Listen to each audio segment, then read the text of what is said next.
In today's video, we're going to look at the latest MLB news and rumors around Major League Baseball before the new year happens in 2022. So that's what I'm going to do in today's video. But before I get into this video, if you want great baseball content throughout the offseason and this lockout, make sure you subscribe to the channel, turn notifications, and leave a like. And let's go ahead and get into this video.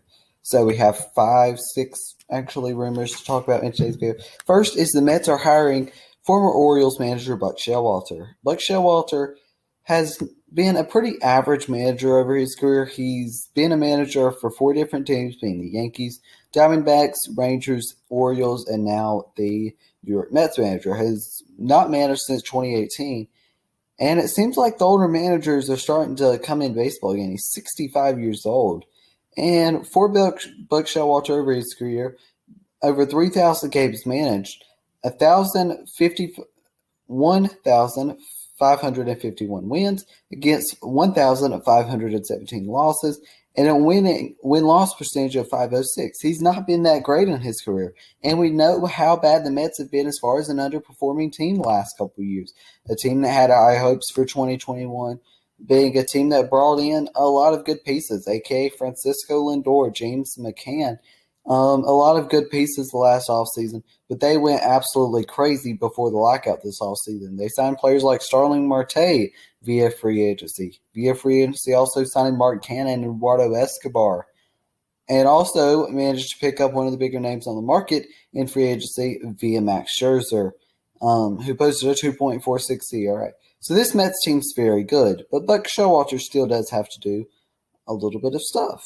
Quite a bit of stuff. Being the manager of this team, he has to get quite a lot out of his players and stuff and get Francisco Lindor to be that superstar shortstop that he was again.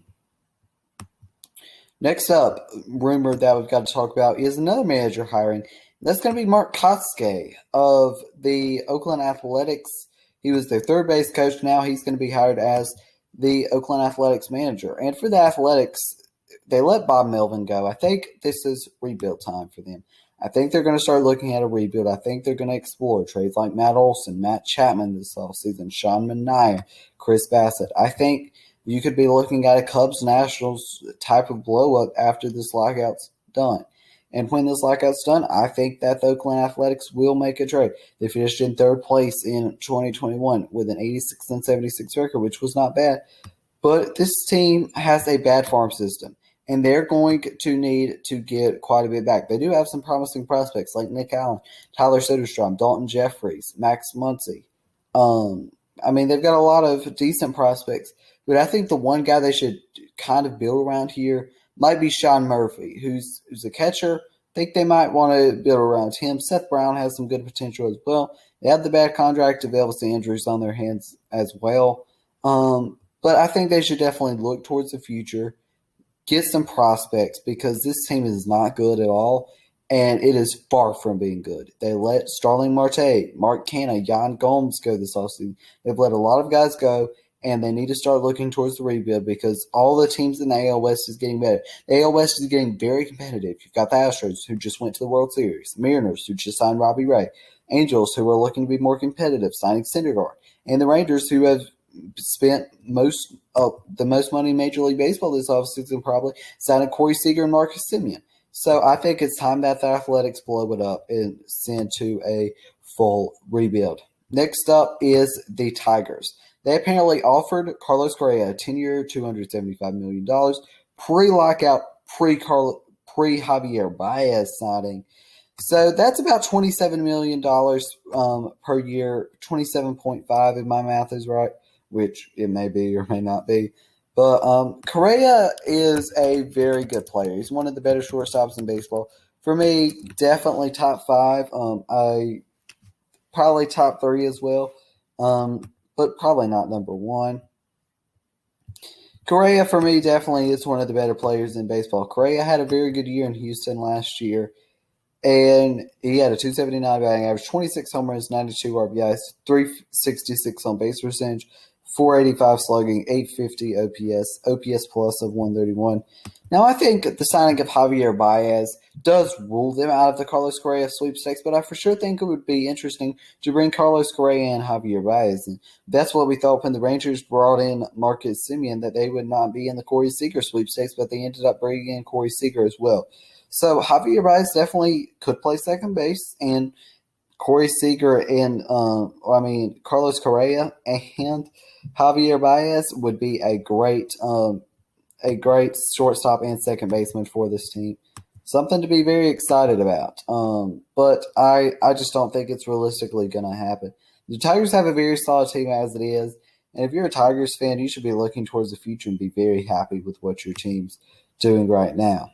Next thing that we have to talk about is Freddie Freeman is growing impatient with the Atlanta Braves, just as he should be, to be honest, because the Braves have hesitated and didn't sign a pre-lockout when most of the great free agents signed pre-lockout. Freeman posted a 2020 NL MVP, to top that great 2021 season. And the Braves just won the World Series. There's no reason why Freddy wouldn't want to come back right now. He's wanting about 6 years, $180 million. And I think he really does want to come back to the Braves. He said he wants to come back to the Braves. In 2021, he posted a .300 batting average, 31 home runs, 83 RBIs, 393 on base percentage, 503 slugging, 896 OPS plus of 133. I just don't see this guy slowing down. The type of skill set that he has just doesn't show to me signs of him slowing down too much at all. And the Braves have known to be a little bit interested in Matt Olson as a backup B option in case getting Freddie Freeman back doesn't work out. There's no reason why Freddie Freeman would leave the Braves. I mean, even to the Yankees, it wouldn't make sense. It wouldn't make sense at all. Next up is we'll stay in the NL East, and the Phillies are pursuing Kyle Schwarber right now. The Phillies and Kyle Schwarber, I think, are a pretty good fit. Now, I would like to see the Phillies personally bring in somebody like Chris Bryant, I think would be a good move for this team. Bringing in somebody like Chris Bryant, I think, would be a really solid move for this team, reuniting him with Bryce Harper. Schwarber, though, in 2021 posted a semi-breakout season. And with the DH coming to the National League, he has 15 more suitors than Schwarber does. Schwarber in 2021 posted a .266 batting average, 32 home runs, 71 RBIs, a .374 on base percentage, 554 slugging, a .928 OPS, and an OPS plus of 148 with the Nationals and Red Sox in 2021. I think he fits pretty well with the Phillies. The Phillies need outfield help. I don't think that he's an outfielder at all. But any team could use a DH, and I think that they could definitely use him. They need some power in that lineup, and they could definitely use somebody like him. And he would be a pretty big piece for this team to bring in. Like I said, I think Chris Bryant's number one option. Kyle Schwarber could be almost like a B option. Next up, let's talk about Carlos Rendon. There's definitely quite a few teams interested in Carlos Rendon and his services this offseason, and Carlos Rendon had a obviously fantastic 2021 season, and that's the reason why he's going to get paid big money. The Mariners, Yankees, Red Sox, Dodgers, Angels are all interested in Carlos Rendon. Now, there's a couple teams that I think maybe you could rule out here. Rendon had a 13-5 record with a 2.37 ERA in 24 games started, 132 innings pitched, 185 strikeouts, and a 0.95 whip in 2021. I think you can rule the Mariners out. I just don't see them going for another big-name starter, especially after signing Robbie Ray. I think that you can kind of go ahead and X them out. I think that the Yankees definitely, of course, could use him, but I think that the Yankees will probably either go the trade route or just a different route. I just don't see the Yankees bringing in Carlos Rendon, and I don't really think it would be too smart of a move. They've already got a lot of injury pro players on their team, and bringing in Carlos Rendon obviously helps them a lot. It gives them a pretty good 1-2 of Garrett Cole and Carlos Rendon. But Rendon's got to show up in the postseason as well. And that's the main thing with the Yankees. They got to show up in the postseason. Next up's the Red Sox. I think that the Red Sox actually would be a pretty good fit for Carlos Rendon. I think I would like that a lot, to be honest. Him going to Boston. Boston obviously is a probably yeah, hitter's friendly ballpark, I would say. And I mean, you bring him in, and I mean, you're looking at a really solid rotation. You've already got Chris Sale, Nathan Eovaldi. You've got a solid starter in Nick Pivetta towards the back end of that bullpen, along with Tanner Houck. I mean, I think that you're looking at a really, really good rotation if you bring somebody like Carlos Rodon in. I doubt they can afford him, though. They've got a lot of money on the books that I think it's hard that they afford him. Next up's the Los Angeles Dodgers. The Dodgers might be an underrated one here, but the Dodgers could definitely make a push to sign Carlos Rendon. The Dodgers have been known to pay somebody like Trevor Bauer previously, who had one really good season, and they paid him a lot of money. They've lost Max Scherzer, Corey Seager this offseason, which is a lot of money off the books for this team. They obviously did re-sign Chris Taylor, though, but their rotation was definitely a weak part. They're going to be getting Dustin May, Trevor Bauer back supposedly in 2022. I mean, I guess they hope. So that brings them a better rotation there. But what did they struggle with in 2021 the most? Starting pitching. Starting pitching, weirdly, they had one of the most depth in Major League Baseball, but still just that's what lost them the NLCS, in my opinion.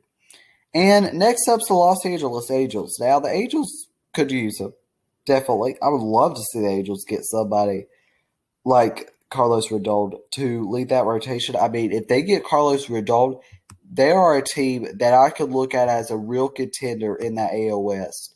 I'm saying if they get Carlos Rendon, they could definitely not only make a wild card spot or possibly win the AL West. This team looks really, really good. So that's going to be there for the latest rumors and MLB news around Major League Baseball right now, pre the 2022 year. So that's going to be the end of today's video. If you enjoyed it, make sure you leave a like, subscribe, and turn notifications, because if you want great baseball content throughout the lockouts and the rest of the offseason that we do have left, make sure you subscribe to this channel. This is the best place on baseball YouTube for that. Thank you for watching, and peace.